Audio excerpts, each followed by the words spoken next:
News 46 is brought to you by Affiliated Chiropractic and Physical Therapy, specializing in comprehensive accident rehabilitation. Our goal is to create the individual treatment plan that will restore your health and end pain.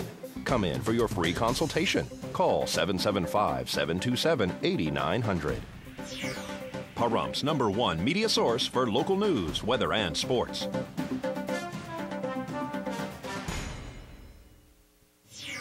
Good evening. It's Thursday, March 17, 2011. I'm Rick Vale. And I'm Rhonda Van Winkle for News 46. Topping our news this evening, Nye County Tax Assessor Shirley Matson has been urged to resign by an angry public following what is being called racist emails. News 46 has more. Construction on the Nye County Detention Center off Basin has been underway.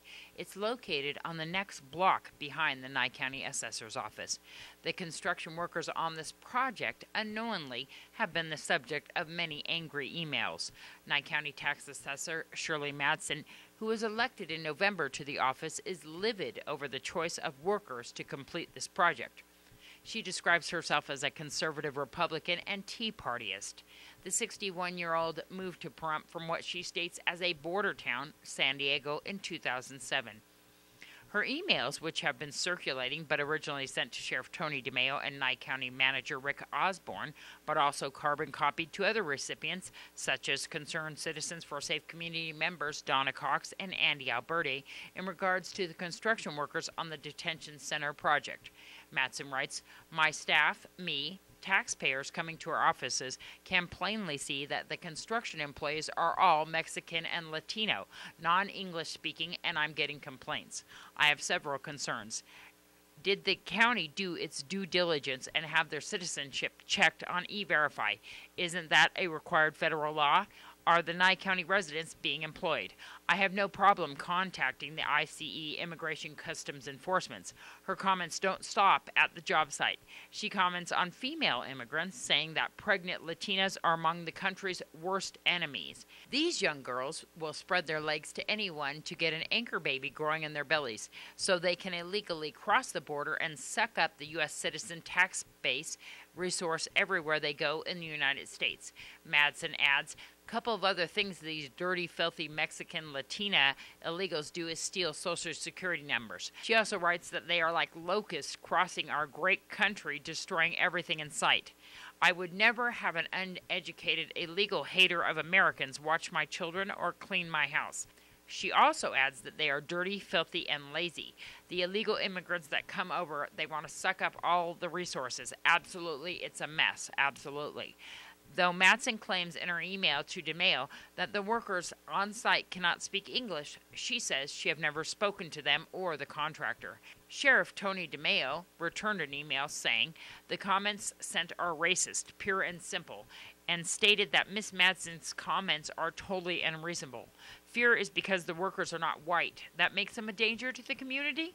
The workers are subcontractors. Finally, call the Immigration Customs Enforcement if it makes you feel better. I will point out to you that many non-U.S. citizens are part of our military fighting for your rights.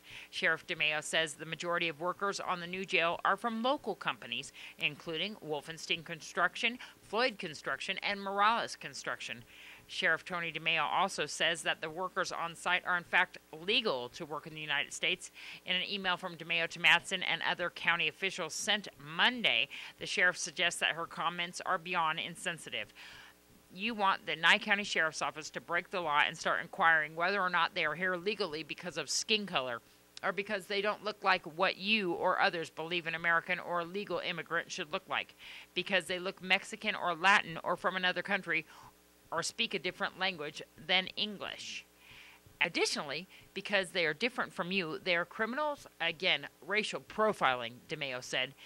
Matson's job in the tax assessor's office is to update property ownership, oversee the appraisal map system, bill and collect taxes on the unsecured roll, provide information to taxpayers and the public. In addition, the assessor's office is responsible for processing senior citizens' tax and rent assistance applications, as well as handling all personal exemptions on real estate and personal property. The mission of the Nye County Assessor's Office is to serve the taxpayers and citizens of Nye by producing equitable, timely, and accurate assessment rolls for the property owners and taxing agencies of Nye County in conformance with state constitution and Nevada revised statutes and Nevada administration codes. In addition, News 46 spoke to the actual construction workers who are the subject of this hatred, some of which happen to be of Hispanic origin, who speak fluent English, appeared to be hurt by these comments, and told News 46 that they are longtime residents of Pahrump. This is Deanna O'Donnell for News 46. Well, the annual Senior Health Fair at the Pahrump Nugget was held yesterday. This event is hosted by Nathan Adelson Hospice and brings health-related services together for the convenience of seniors. News 46 was there to see how it went. We are hosting the event for the community, for our seniors to come out and learn what resources are available to them out here in Pahrump. This is always such a well-attended event. Tell me what it's like to put this on. It's wonderful. I mean, we typically have between 400 and 500 people who come out to learn about the resources that are available. So I'm really very pleased. You know, we started at 10 o'clock and we've had a great turnout so far. Tell me a little bit about how Nathan Adelson is doing. I know that you guys are looking for a building fund for the new hospital on Wilson. What else? Well, the building fund is a little bit separate from the hospice. That's run by the Friends of Hospice, which is an outside organization that's helping us raise money to hopefully one day build a facility out here. But we have other events throughout the year where we're always, and also continually always looking for funding to help support our uncompensated care program, meaning that we make sure that everyone has access to hospice care regardless of their ability to pay. And all the funds that are raised out here are for Pahrump, Amargosa, and stay right here locally.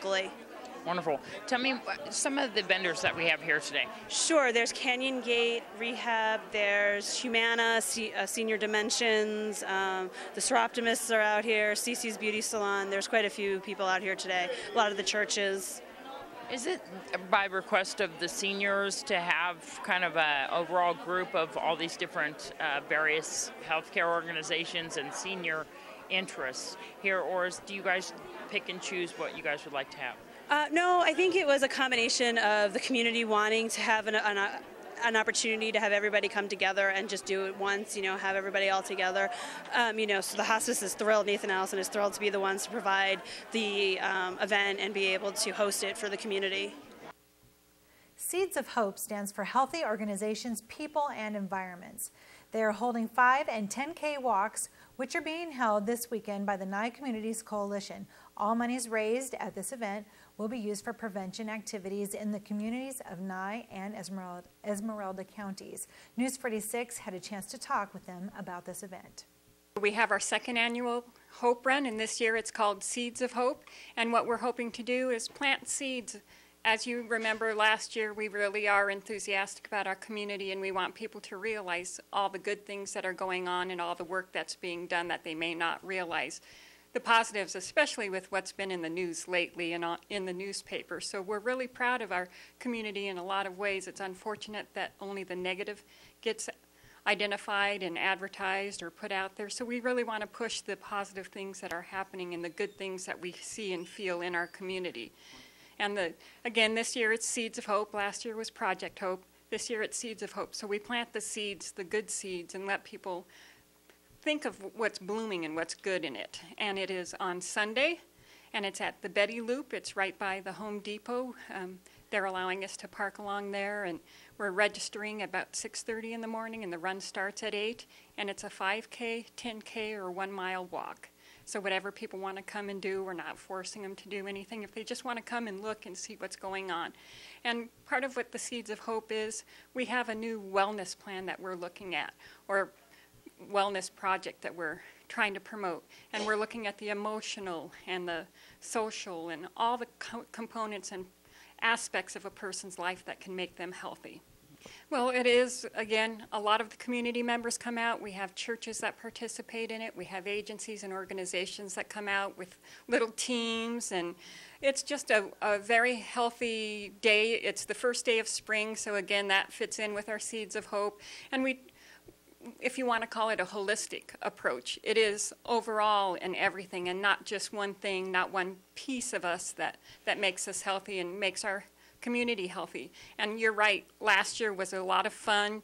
Everybody was positive, everybody was happy, and that is why we're doing it, because as people were leaving last year and just over the course of 12 months, everybody was like, are we doing that again? Are we doing that again? So we're very proud to have it again and to be doing that, and you help us out immensely. The television station is always good to us when we're having something coming up. We know you promote the positive things in our community and really support everybody around here. All our staff members, all our members in the general coalition are really positive and really support the positive and good things that are going on. And also after our Seeds of Hope run, we also have our Kick Butts Day again, and you helped us promote that, and you came and saw how many cigarette butts were picked up in just that one little area, and we're doing the same area again because the town of Pahrump, again, the positive part of it, they were kind enough to post signs about not smoking around youth who are playing in the playground. So we're hoping to see a big decrease in the amount of cigarette butts that are collected in that area. Exactly.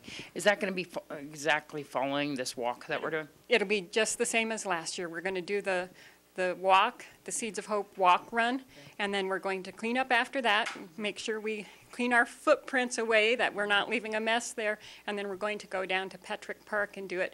And they're having a lot of fun stuff there too. They're having a memorial wall, so you can write something about somebody you might have lost due to a tobacco-related incident, and also a pledge to either quit if you're a smoker or to help somebody quit if you know somebody who's trying to quit. So we have a lot of positive things going on Sunday.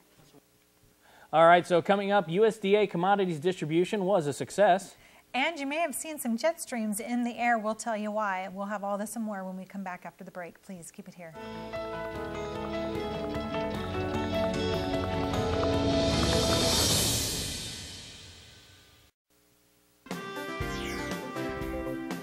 News 46 is brought to you by Affiliated Chiropractic and Physical Therapy, specializing in comprehensive accident rehabilitation. Our goal is to create the individual treatment plan that will restore your health and end pain. Come in for your free consultation. Call 775-727-8900. Welcome back to News 46. Take out your pens and pencils for this story. We'll be announcing some important dates at the end of this story. The USDA commodities distribution went off without a hitch on Saturday. That was last Saturday at New Hope Fellowship with the help of many volunteers, as well as Volunteer Sheriff's Auxiliary. News 46 was there to check it out. I'm with Sandy Tucker, and we are at the very popular USDA distribution center here at New Hope Fellowship. This is a once-a-month distribution. Every other month. Yes. So tell me about we have a line of cars. What's going on? Okay, today we are doing our every other month commodities. It's on from 10 to 12. We ask everybody to drive through because it's much more easy for us to put the commodities in the car, much more easy for the people to put the commodities in their homes because they only have to take them out of the car. So we ask them to drive through, drive out of the west part of the church parking lot, and they get here. I got here this morning about 7, and the one gentleman in the front said he got here at 3:30, but they were at the corner of 2nd Street and Center, and they got there at 7:30 with me because I checked. Yeah. And I only had one person in the walk-up line this time, which was really nice because last time, if you remember, we had about 150 people in line. So it was kind of scary. But this time it was really nice. So I think it's working a little better this time. We've already processed at least 150 people. And we've been going for, what, about a half hour, 45 minutes. It takes a lot of manpower to walk the crates out to their cars rather than you just driving up 8 cars here in this area. Right. And you have to get somebody to especially take a dolly out to their vehicle out there. That's why we're requesting that they do the drive up here. Well, we're also doing that because West Street is such a busy street because it gets out to Walmart. So a lot of people use that and we don't want anyone hurt. Yeah. So we would prefer to have people driving through because then we have just cars pulling out into the street. Yeah. So we aren't having the traffic because we know how busy West Street is. We don't want anyone hurt. The Sheriff's Auxiliary is out there volunteering and helping out with the traffic control? Yes, they are. They're being very good. And our next one will be on May 14th, and we'll do the same again. I can see that we are not only going down the back street here, which I think this is East Street here, and then we're going up Wilson as well, almost all the way up to 160. I think we're on First Street, actually. Yeah. And I think they said they're covering back around on that back street in behind the street that's in behind 160. That's, I don't even know that it's a street. I think it might be a dirt road. I don't know. They said they were almost at the beginning before we started up by Kentucky Fried Chicken. But nobody's brought me the chicken. So, but they did bring me water. What are some of the items that we're giving away here? Today we're giving away beef, mozzarella cheese, juice, mushroom soup. We had canned, a lot of canned goods, fruits, pears, mixed fruit. Gosh, there you go. We did that on Thursday. I'm sorry. Tomatoes, tomato sauce, noodles, white beans. They called them northern beans. There were a lot of things. Applesauce. And we had these 2 containers full of the items. Yes, we did. How many people do you think we're going to be able to service today to give out food to? Last time we did approximately 295, so I'm assuming they give us a 10% increase to that. And so the next one that we're having, and what's the requirements for the people to get these items? Requirements are I have to have a Pahrump Nevada ID. We can do Pahrump on Johnny and Crystal, and then I have to have either driver or Valley Electric, some kind of a utility bill, phone bill, cable bill, something that shows that you actually have residence in Pahrump. I can't use anything else, something that's mailed actually to the street address that you are, especially because a lot of people still have P.O. boxes and licenses. I know that you have another distribution at New Hope Fellowship during the week. Is that better for the homeless? Yes, the Path of Hope. We don't ask for ID. We don't do anything. We just come 3:30 to 5:30. It's on Wednesdays every week. Okay, so 3:30 to 5:30 on Wednesdays here at New Hope Fellowship. You do a distribution as well every week. Every week, and we do it after school, so we have to ask everybody to stay off property until school's done. And volunteers for this USDA distribution or even the other one? Yeah, anytime anybody wants to volunteer, they're always welcome to call the church, or they can call my house or just show up. We're real easy. We're real flexible. What's the phone numbers? My number is 751-2665. I don't know the church's number. Thank you so much. Thank you. And now the time for your pens and pencils. The next USDA commodities distribution will be held on the following dates: May 14th, July 16th, September 17th, and November 12th.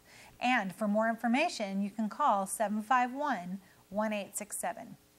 All right, the Southern Nevada and Southern California residents will see increased military aircraft activity as the Air Force flies Green Flag West 11-5. Missions which take place at the National Training Center at Fort Irwin, California will be flown between 7:30 a.m. and 8:30 p.m. during the exercise, which ends March 25th. The exercise flight path includes areas within Las Vegas Valley to and from Nellis Air Force Base and the National Training Center, Mount Charleston and north of Pahrump, as well as the Mojave Desert near Fort Irwin in both Inyo and San Bernardino counties in California. For more information about Green Flag West 11-5, contact the Nellis Public Affairs Office at 702-652-2750. And now we go to Kay from your Jackson Hewitt Tax Tip of the Week. Tax Tip of the Week is brought to you by Jackson Hewitt Tax Services. Hi, this is Kay with this week's Jackson Hewitt Tax Tip. Do you itemize your deductions on your tax return? Do you take your medical deductions or try to take it? Sometimes it's kind of hard to take. Remember, you can deduct your mileage to the doctor or the lab or the pharmacy or to get new glasses. So when you're totaling up all those medical expenses, don't forget your mileage. Also, in Nevada, we can take our sales tax, and you don't have to have all those receipts for everything you've purchased during the year. Your tax professional will have a table based on your income of your sales tax deduction. So that's just a couple of things to help you increase your refund or the amount that You may owe the IRS. Thanks for listening, and this is Kay with this week's Jackson Hewitt Tax Tip. Tax Tip of the Week is brought to you by Jackson Hewitt Tax Services. So did you get a chance to go outside today? I did, and I don't know why I was surprised that it was cold because you keep telling us. Yeah. But I don't know, I guess I just didn't believe it. Well, it was cooler, it definitely was, but I mean, the cloud cover was just crazy. It was like living in a snow globe or something. And, you know, we've still got that rain coming in. I don't want to, you know, freak you out or anything, but it's still coming. That and lots of wind. Don't go anywhere. We got your 7-day forecast right after this break.